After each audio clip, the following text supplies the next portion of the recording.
Rachel was right. In the end, I wasn't really the hero. Luke was. And I understood something else.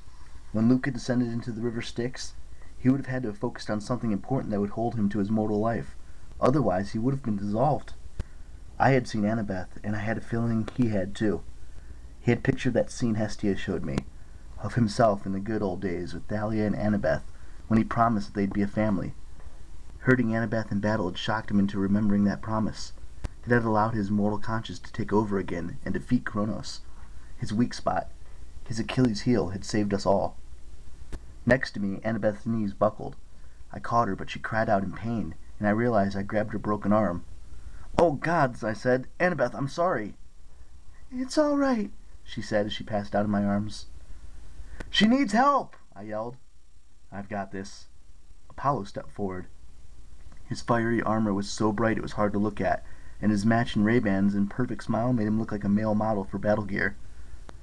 "God of medicine, at your service." He passed his hand over Annabeth's face and spoke an incantation. Immediately the bruises faded.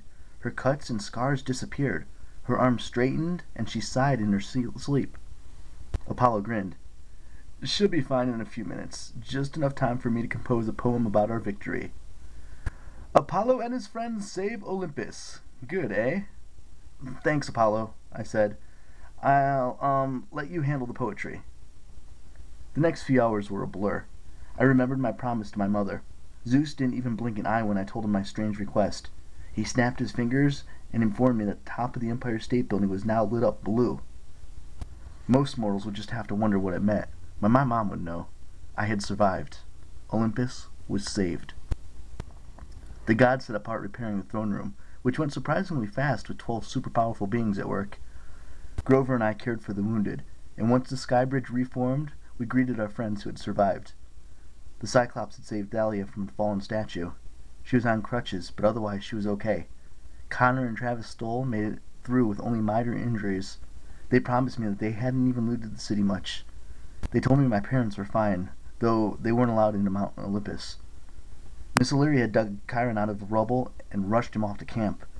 The Stolls were kind of worried about the old centaur, but at least he was alive. Katie Gardner reported that she'd seen Rachel Elizabeth Dare run out of the Empire State Building at the end of the battle.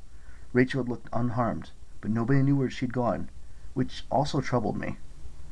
Nico D'Angelo came into Olympus to a hero's welcome, his father right behind him, despite the fact that Hades is only supposed to visit Olympus on the winter solstice.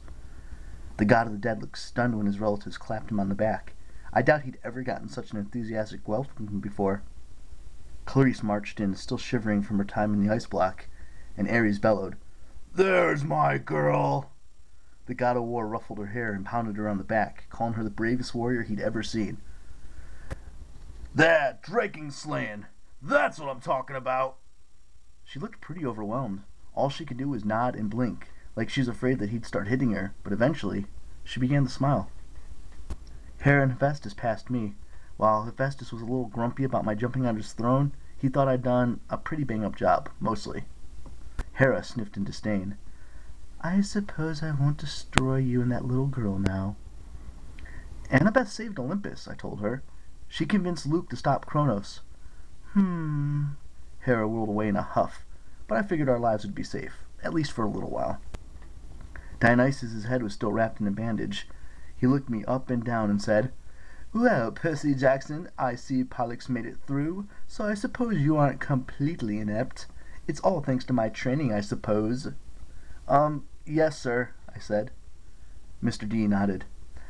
"As thanks for my bravery, Zeus has cut my probation at that miserable camp in half. I now have only 50 years left instead of 100. 50 years, huh? I tried to imagine putting up with Dionysus until I was an old man, assuming I lived that long.